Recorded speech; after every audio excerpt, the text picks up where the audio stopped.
Hopefully I have this right this time, and we do have the mics plugged in, so it ought to be better than the last meeting. We haven't taken them out yet. No, they're in the drawer.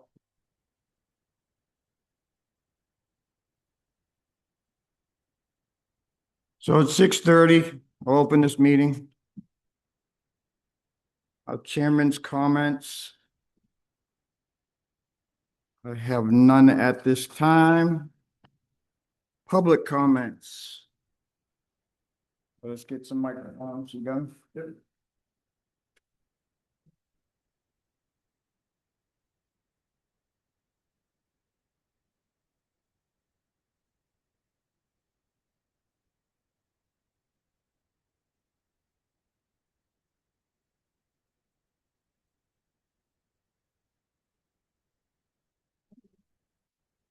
Oh, I thought you were gonna, anybody have public comments? Anybody at all? You got it. What's that? Thank you.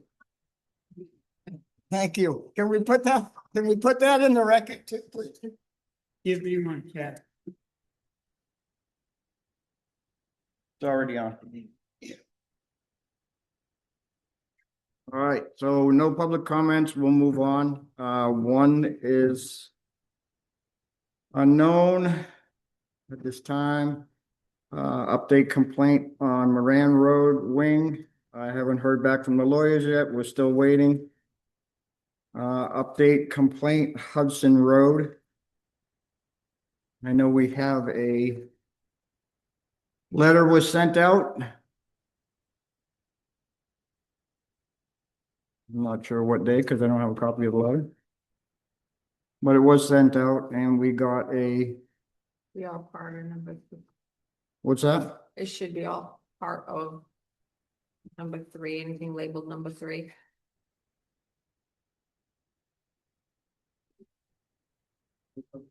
Thanks.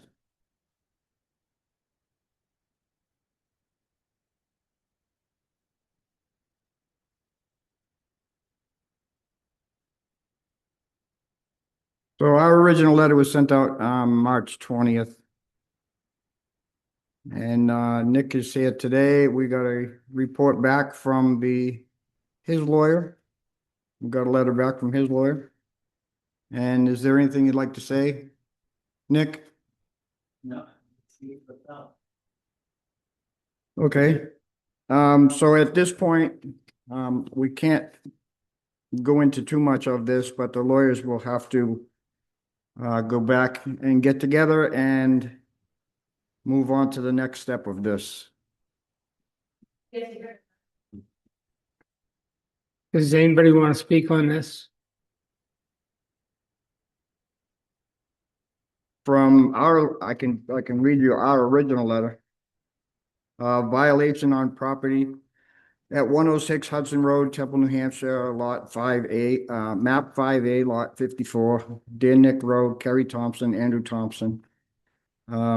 You are presently using the property on 106 Hudson Road, tax map 5A, lot 54, in violation of the Temple zoning ordinance and New Hampshire state law because you have been using the property as a junkyard. Specifically, there are several unregistered vehicles throughout the property.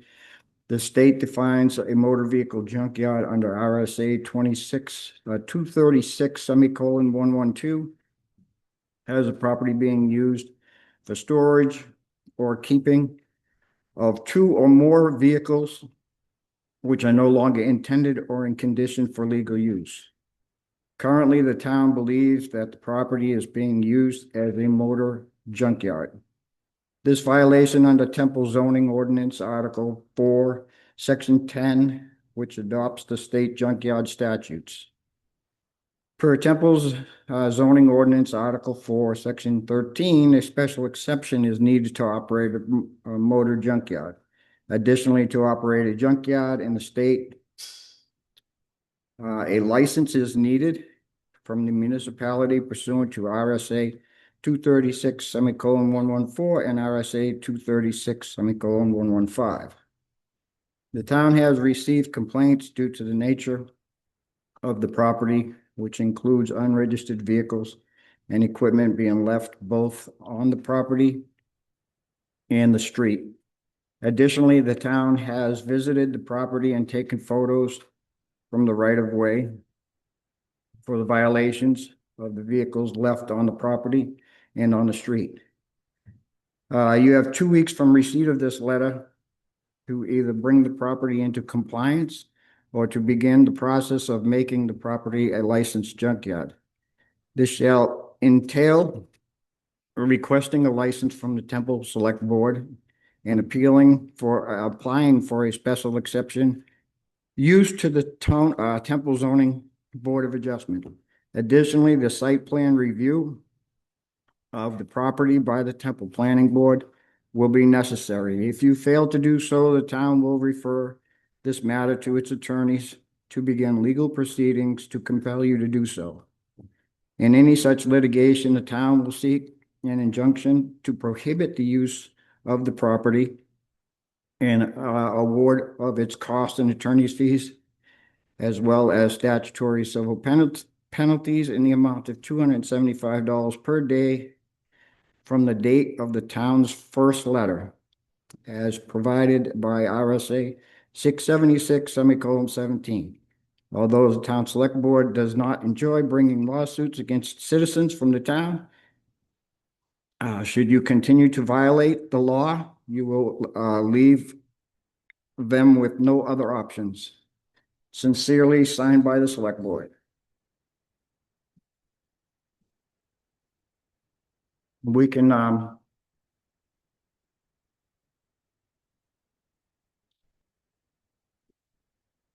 think we can attach that as an attachment, put it as an attachment to the minutes of this meeting. Just our list. Yeah, So now we have to get back to our lawyer and and proceed. see if they want a Zoom meeting or. Yeah, find out how we proceed from here. Anything else on the Rowe matter? Yes. Need a microphone.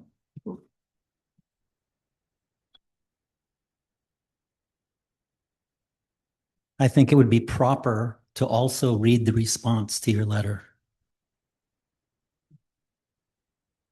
If you want to, you can read it into record.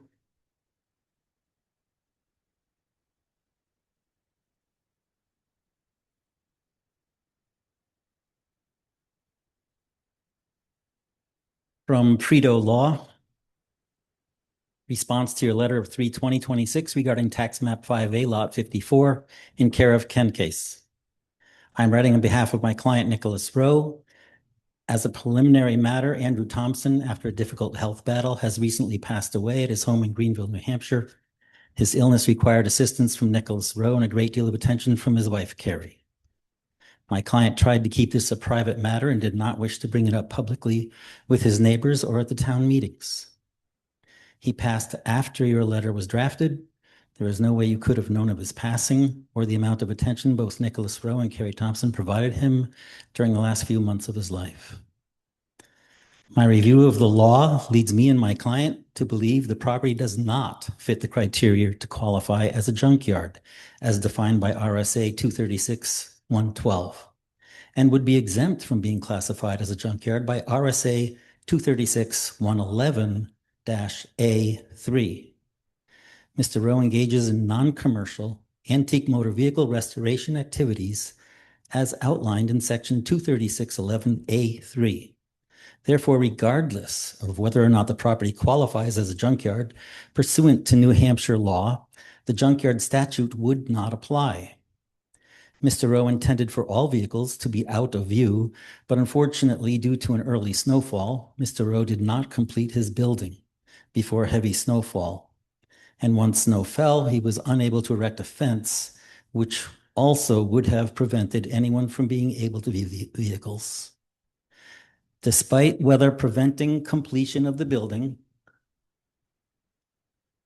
and fencing project, Mr. Rowe took significant efforts to prevent the vehicles from being viewable from the public or abutters, and received several comments from neighbors noting the improvement in the appearance of the property. The property does not meet the definition of junkyard as defined by RSA 236-112 IC. Your letter claims that there are several unregistered vehicles throughout the property, and that RSA 236-112 defines the property as being used as a junkyard as being used, quotation mark, being used for the storage or keeping of two or more vehicles which are no longer intended or in condition for legal use. The full text of RSA 236-112 IC1 reads,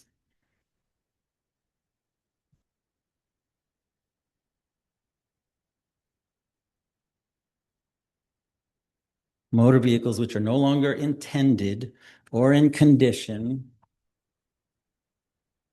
for legal use according to their original purpose, including motor vehicles purchased for the purpose of dismantling the vehicles for parts or for use of the metal for scrap and/or. My client is pleased to inform the board that as of March 27th, 2026, all vehicles that have been moved to the property by Carrie Thompson or Nicholas Rowe have been registered with the town of Temple and the state of New Hampshire, except one car, thus remedying the problem as stated by the select board in its letter of 3/20/26. Even though your complaint has been remedied, my client's property never met the definition of junkyard to begin with. The full text of RSA 236-112 1C1 makes it clear that in order to qualify as a junkyard, it's not enough that the vehicles be unregistered, but rather the condition of the vehicles be such that it cannot legally be used for its original purpose of being a motor vehicle. Therefore, as long as the vehicles can legally be used as a motor vehicle, independent of whether it's registered, the vehicle does not count towards junkyard status. To be clear, 1, Carrie Thompson and Nicholas Rowe have never placed vehicles no longer intended for legal use on the subject property. 2, Mr. Rowe does not collect antique vehicles to remove parts as outlined in RSA 236-112 definition 3. Definitions, comma. 3, he collects antique vehicles to restore them as outlined in RSA 236-111A3-4. Mr. Rowe does not collect junked, dismantled, or wrecked motor vehicles or the parts thereof as outlined in RSA 236-112 definitions. 5, he collects antique motor vehicles to restore them. However, these points are of no consequence as the conditions complained of in your letter no longer exist. My client would also like to state that the previous owner abandoned 2 vehicles that he had on the back corner of his lot for many years prior to the property being sold to Carrie Thompson. Mr. Rowe is in discussions with New Hampshire Department of Motor Vehicles and the DMV Title Bureau about how to best deal with these vehicles without triggering a theft charge. It is my understanding that these vehicles are still operable. However, removal from the property at this time is neither legal nor possible. While using a skid steer on the property on 3/27/26, it sank up to its axles. This required difficult recovery work. Water runoff from Colgren Road passes through the subject property across a wide section directly in front of where the previous owner put these vehicles. It is clear these 2 vehicles cannot be moved until the ground dries out, or else they too will become stuck in the mud.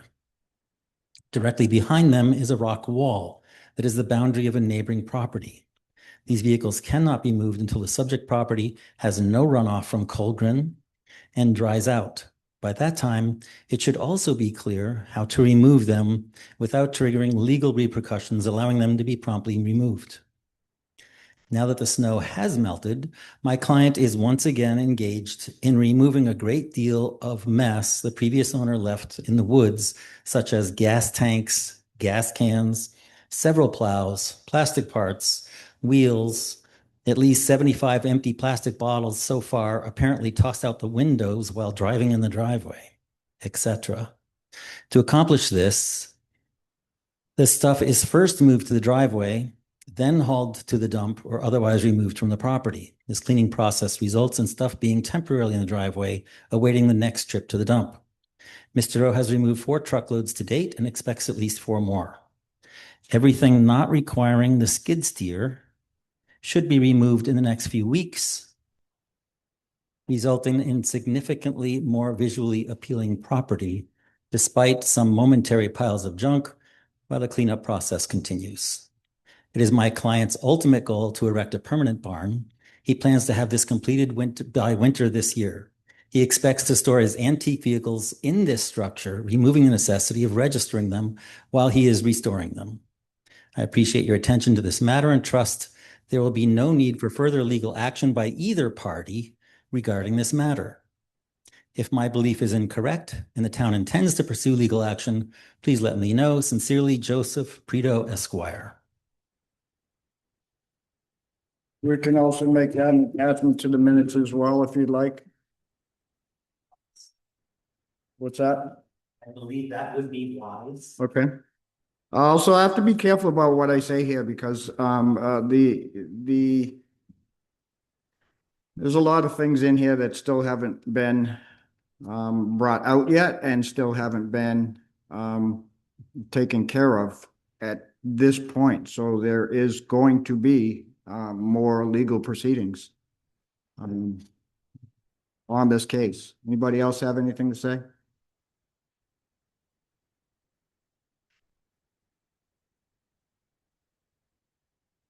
Update complaint, Moran Road, Lynch, again, waiting for attorneys. Safety committee, we're gonna skip that one.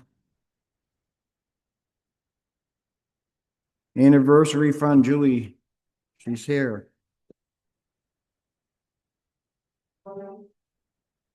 Just need a microphone. Can you hear me? Yeah. So we have 2 of us here from the Anniversary Advisory Committee. That's several pieces of business that are pleasant and should be fairly quick. We've been looking for new members for the advisory committee, and we have 2. I did send the letters from these 2 individuals to Carol. I don't know if you've been able to see them. One is from Vanessa Van Hoogen, who was Vanessa Quinn, raised in Temple, born and raised. And the other is from Rafaela Gian Gregorio. Are you aware of those letters, or do you want paper copies? Yes, no, we have copies. of You have them? Yep. Okay. So they both seem to us like very good, really great candidates to come on.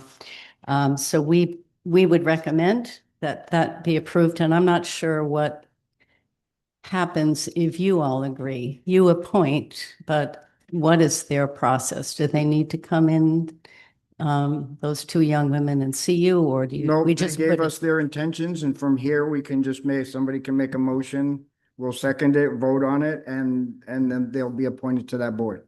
Okay, and we can do that right now. We can do tonight? that, right? Okay.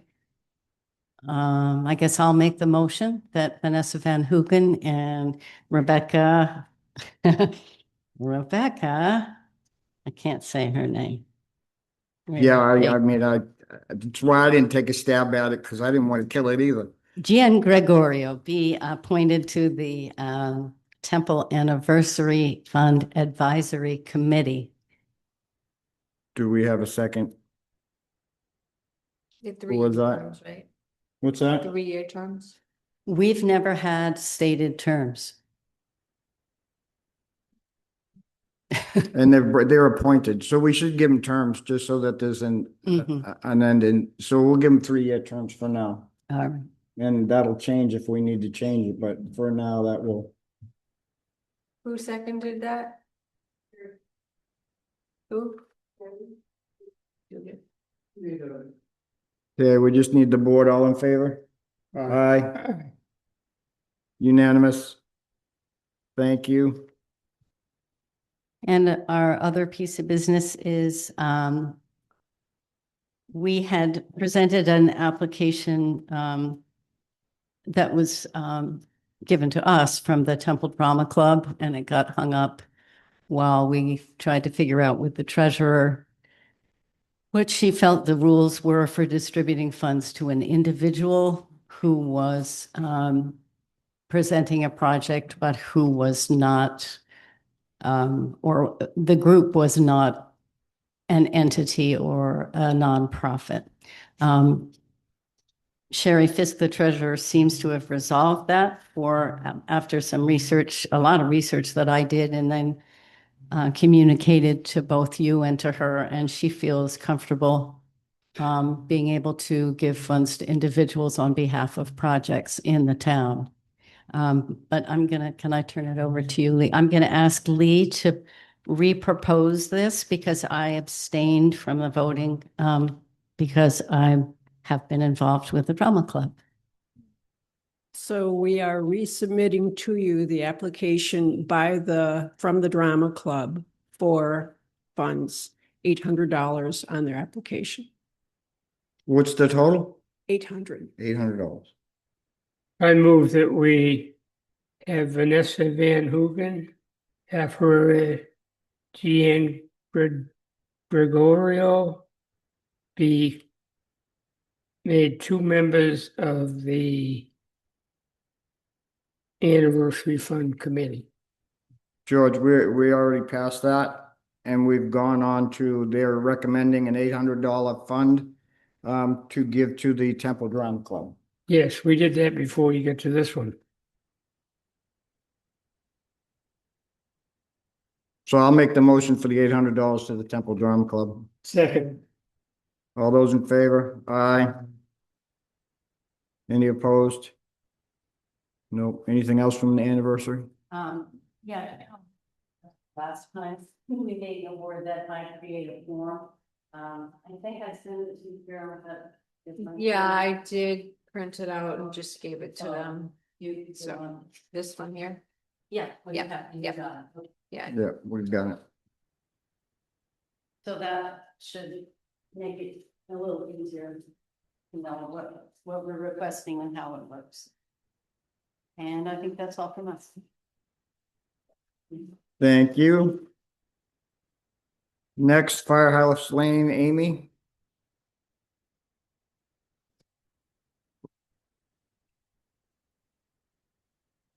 Hi, y'all. We're here this evening to bring an issue to your attention that could have both a potential health and safety impact and also a liability possibility for the town of Temple. As you can see from the photos I sent prior to this meeting, the side of Firehouse Lane that the Birchwood Inn sits on has a pretty substantial drainage ditch. It varies in width and depth and definitely presented the possibility of both bodily and vehicle damage should someone park on that side of the road without knowing the ditch was there. Since I sent the photos in, our highway department has trenched out the ditch and filled it with rock, which should help with drainage, but does still present unsteady footing for someone getting out of a vehicle on that side. Aside from the safety issue, we were initially concerned about liability for us as the property owners, but a little research seems to indicate that a hazard on the side of the road is the town's responsibility if it falls within the right-of-way, and we think this clearly does. Now that we have brought this to your attention in a public forum, we believe it is the town's responsibility to act reasonably to make people aware of this hazard. The side of the road that the common is on is more level and solid. Based on the photo I sent you of the chocolate chip race on New Year's Day, clearly people were parked on the side of the road all the way past Colburn Road on the Birchwood side, but as the ditch was filled with snow, there wasn't an issue. But it got me to thinking about the fact that there could be. We realize the need for extensive parking at that level doesn't happen often, but clearly people will need to park on the side of the road occasionally. The Birchwood Inn is open 16 hours a week. On rare occasions, customers park on the side of the road, but the likelihood of damage is slim to none. Grass can usually survive being driven on and parked on for a few hours. We clearly have decades of evidence to support that. How do we see this resolved? Easily and at little or no cost to the town.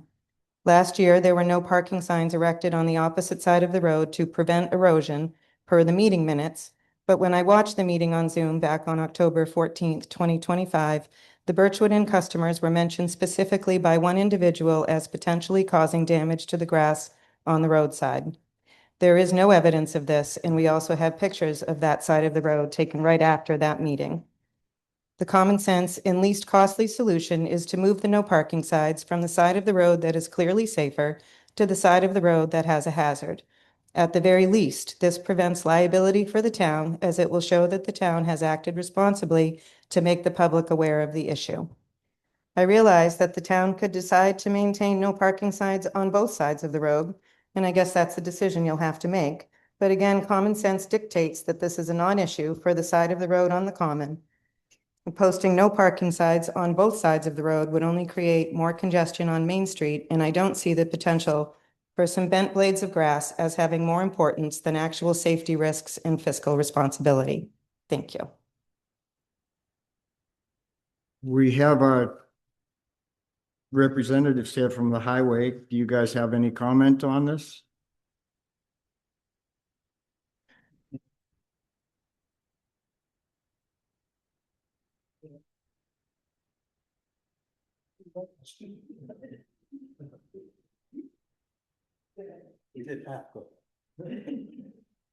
I don't know what to say, because this has been studied to death for what, 4 years now, and no conclusion has been able to come up. So I don't know what to say about it. Okay, so as the highway department, would you have any issues with moving the signs from one side to the other? No, And then we have a grass issue supposedly, that I think would be, it's definitely a safety hazard. I know it's a safety hazard on that side of the road to try and get out of your car on that side of the road. There's no doubt about that. And if this phone doesn't shut up, I'm going to throw it out. So Gail, need a microphone. Need a microphone. I believe that I requested last fall to have the no parking signs on the grass side for obvious reasons, that it was make it difficult to snowplow and whatnot. This is a very narrow road, and I don't think it's worthwhile to make a big issue out of it. Just put no parking signs on both sides of it. What's the wrong with that? Nothing wrong with that. There's plenty of parking in other locations. I'd like to remind us all that the town spent over $5,000 for that little funny parking lot right at the top of the common, which is actually not even used mostly by the customers. It's used by the workers there. So, I mean, there is parking. There's no problem with parking going down that hill. Simply put no parking signs on both sides of the road. That's my solution. Thank you. Yeah, I don't agree with what she said. I'm fine with moving the parking signs over to the other side of the road and having parking there on the right side of the road going down this way. Matt Cabana, I would agree with that statement. And you're really only talking about 2 days a year when there is a lot of parking on either side of that road, which is the chocolate chip race and the Harvest Festival. An occasional car now and then along that side is not going to do any damage. Lillian? My one concern is that sometimes cars park very close to the well. So there should be something there that delineates where they can park and when they can't, because there have been cars parking very close to the well, and that's part of the town common. I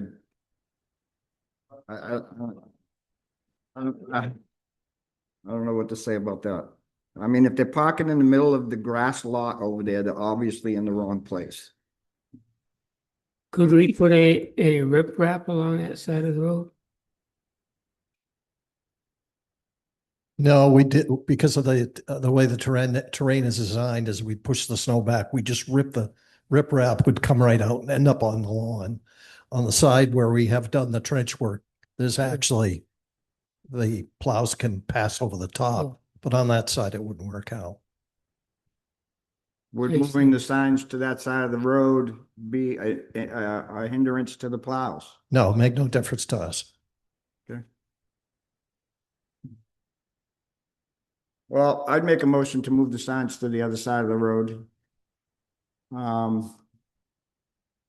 And further review the safety conditions as well as monitor it for now. Can I get a second from the board? Second. All those in favor? Aye. Opposed? Have it.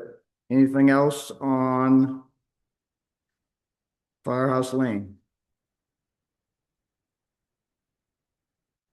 Highway, I can't even talk today. Highway request from Kent Perry. On the spot again.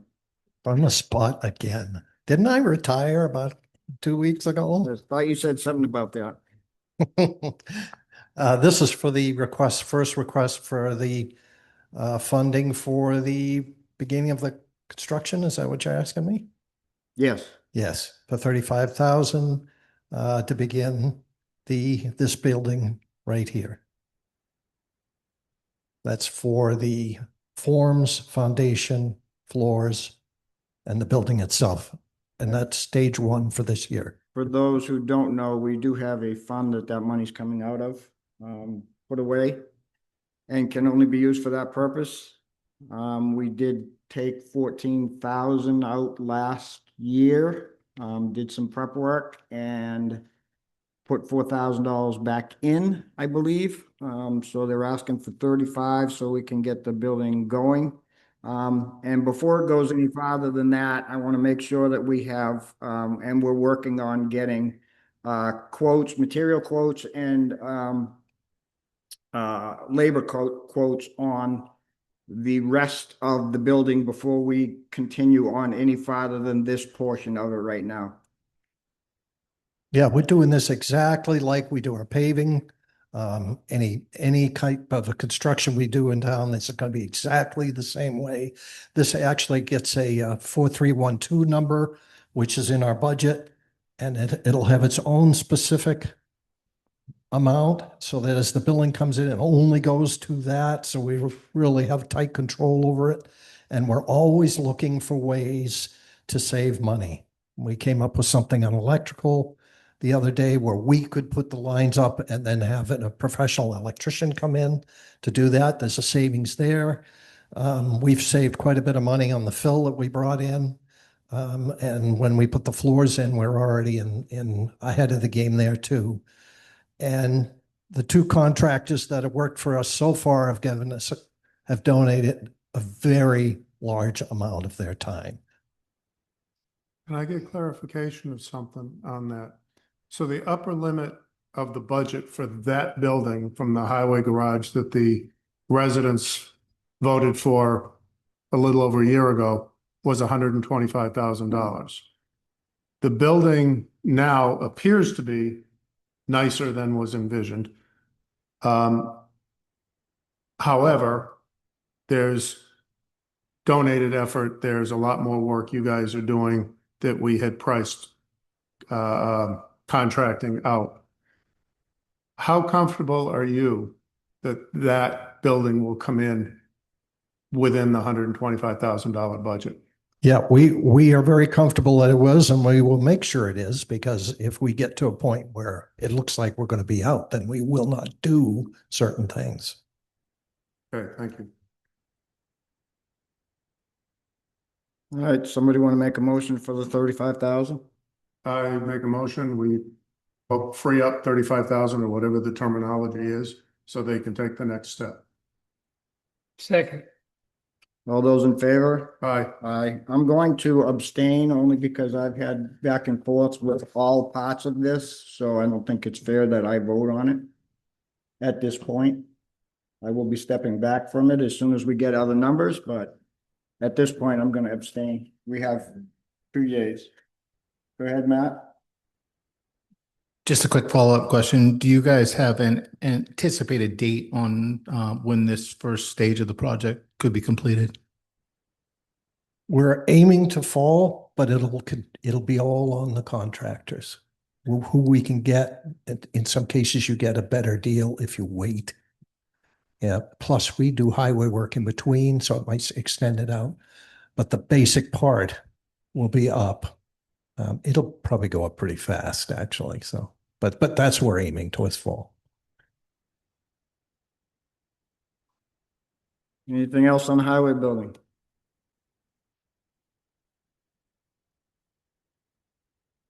Did you have some, Gail? Microphone? Last year, an incorrect thing was done, and I hope we are not going to do that this year. The incorrect thing that was done was to take out $15,000 from the trust fund and just have it sitting in the town account. That is not financially proper. What should be done is when you have a bill, you present the bill to the town and the town pays it from the trust fund. You don't anticipate that and take the money out of the trust fund. That is not a smart idea.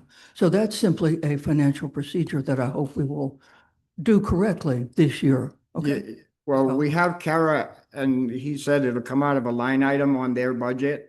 But that line item is to track this certain thing, so we will be submitting to that fund for reimbursement to the town. Yes, okay. You submit the bill when you have it. You don't anticipate it. Thank you. Correct. All right, next on the agenda is everything else set for highway.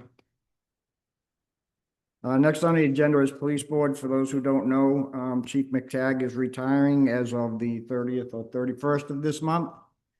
And the police board has asked Mike Needham to be the interim chief and possibly be the chief. And the board has to talk about what we're going to offer Mike in that role.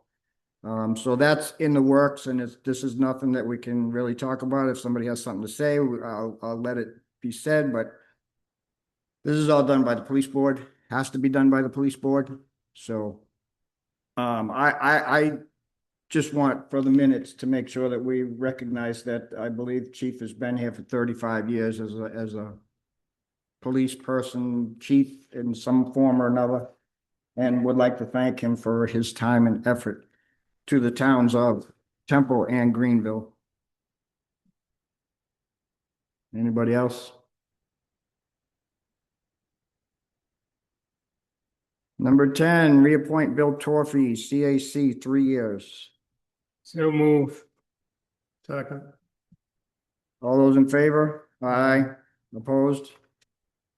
Ayes have it. Thank you, Bill.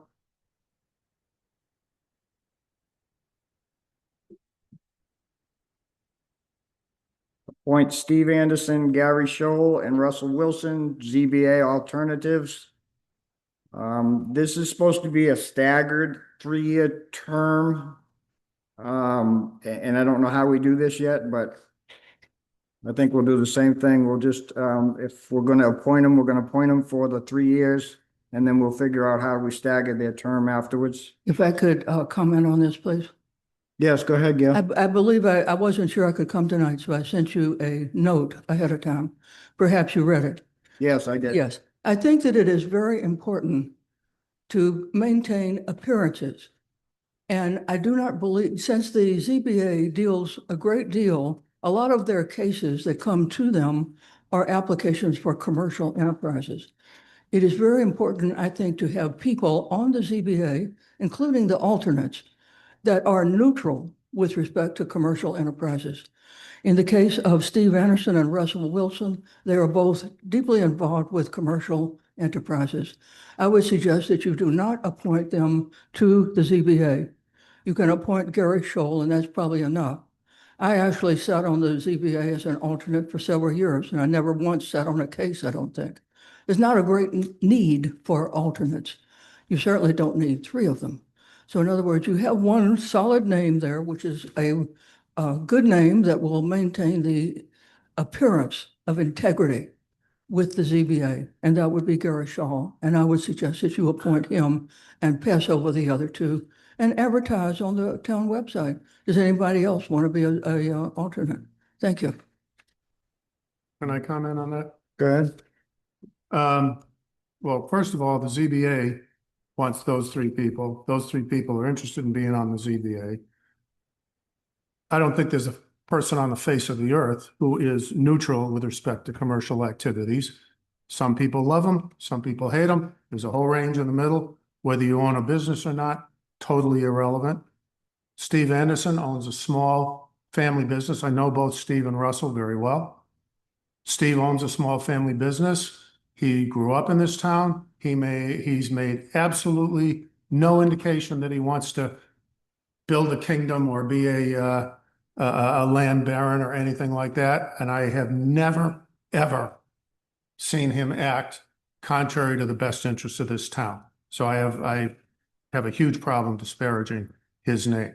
Russell Wilson teaches auto mechanics at Messinic Regional. The reason he's filed a junkyard application is because he acquired a shithole from Dougie Guy. And I've walked that facility. Beat me out, I don't care. I've walked that facility with him. Any normal person, it's questionable whether he meets the legal definition of a junkyard or not, but anybody walking through there would not think it's a junkyard. There's a handful of cars parked there. He works with his students to restore cars. I'm guessing he doesn't get paid for it. If he does, he sure as hell doesn't make much money at it. And he has embarked on a project to restore that facility to its original splendor, if you will, and he expects that to take 10 or 20 years. Same thing. I've never seen him act contrary to the best interest of this town. I think he's also a very good candidate. My 2 cents. Are you making a motion? I will, if I express my opinion, I will make the motion that all 3 people are appointed. Second. Before we take a vote, I also want to say my 2 cents is that, yes, these people may be somehow or another involved in commercial entities. But I don't think that puts them out from being on the ZBA. They've actually had to go through the process. They know how it works, they know why it works, and they're learning more as they go. And I don't know why we would disparage anybody from trying to be on any board. So with that, I have a motion, I have a second. All those in favor? Aye. Opposed?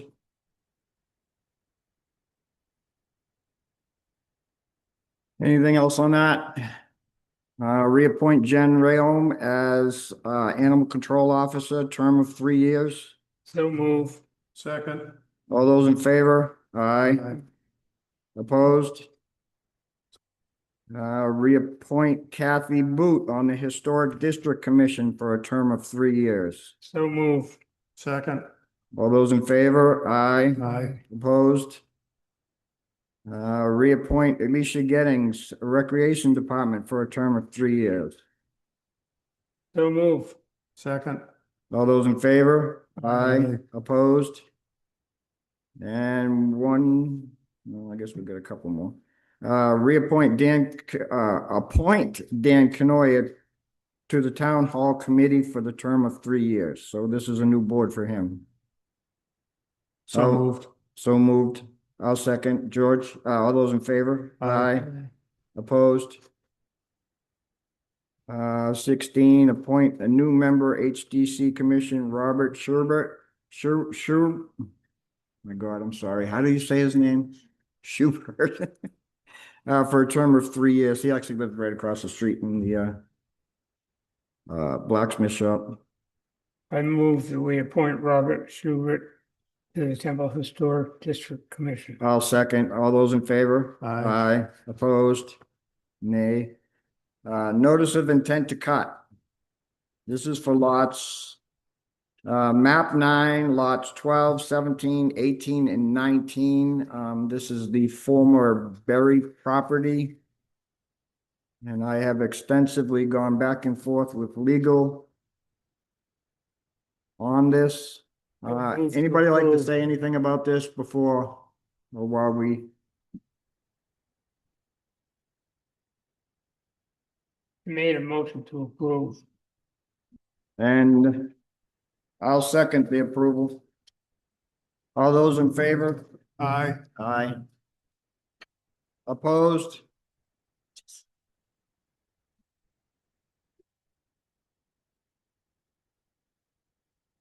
Junkyard permit Leighton Lane for Wilson. We have to set a date, no, a time with him. Is he here? No, he's not. For a junkyard walkthrough.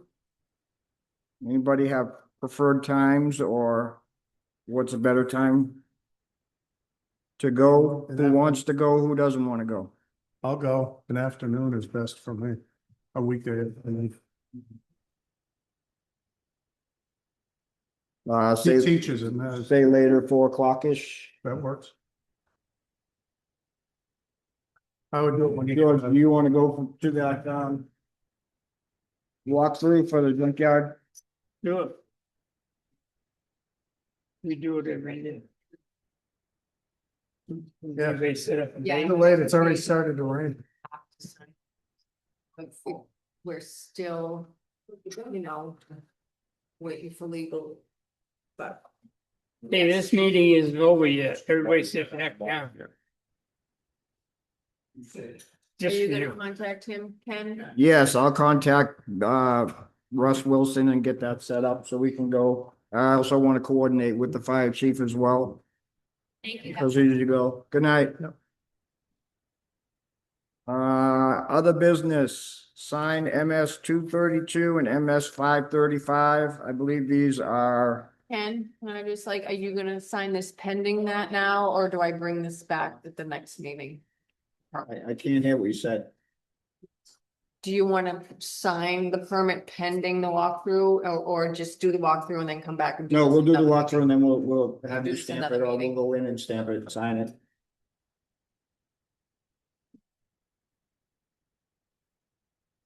All right, so sign the MS 232 and MS 535. I believe these are both prepared for us by our accounting company. 535 is, and the 232 is just based on after town meeting. The budget was passed and there were no amendments to articles, so the 232 is just created from the budget Okay, and the warrants, so. and the 535 was created by the That's attorney. from Tim Green, the auditor, accountant, whatever it is. Yeah, okay.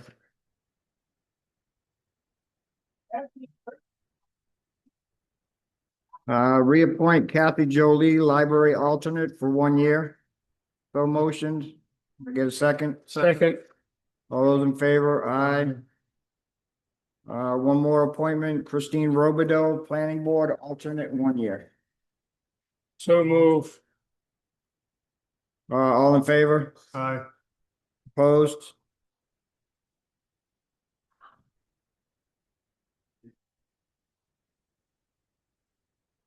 And then we have an expansion of, not an expansion, it's the same lot.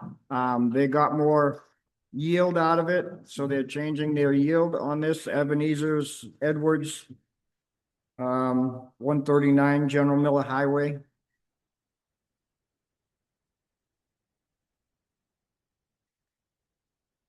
Yep, sign that one too.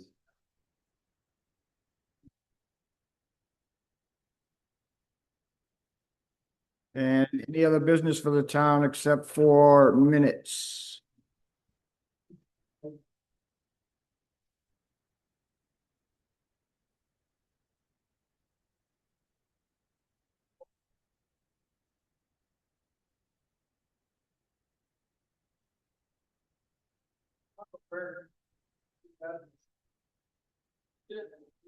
Yep, let me just put all these here. Sounds like the rain came. You didn't date this one. Oh, Good night, guys. Thank you. Good night. Thank you. oh, man. Should have talked just a little bit faster. I know. Hopefully by the time of them signing everything, it'll stop.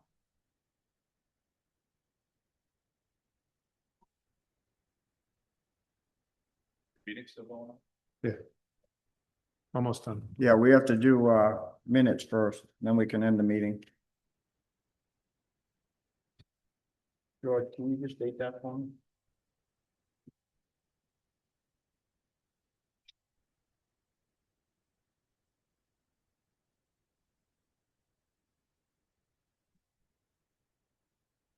You.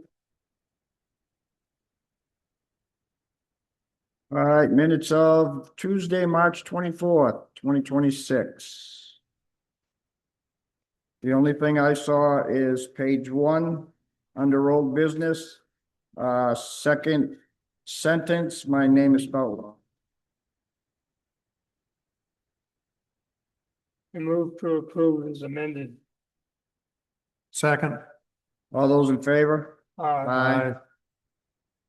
That's it. I will entertain a motion to adjourn. Motion to adjourn. Second, all those in favor? Aye. Aye. Thank you all. Not Michael. Who You made, didn't who do, made that? you didn't do these other businesses. Yeah, I did. We signed them. We have to Which do- ones? Oh, Well, you got one from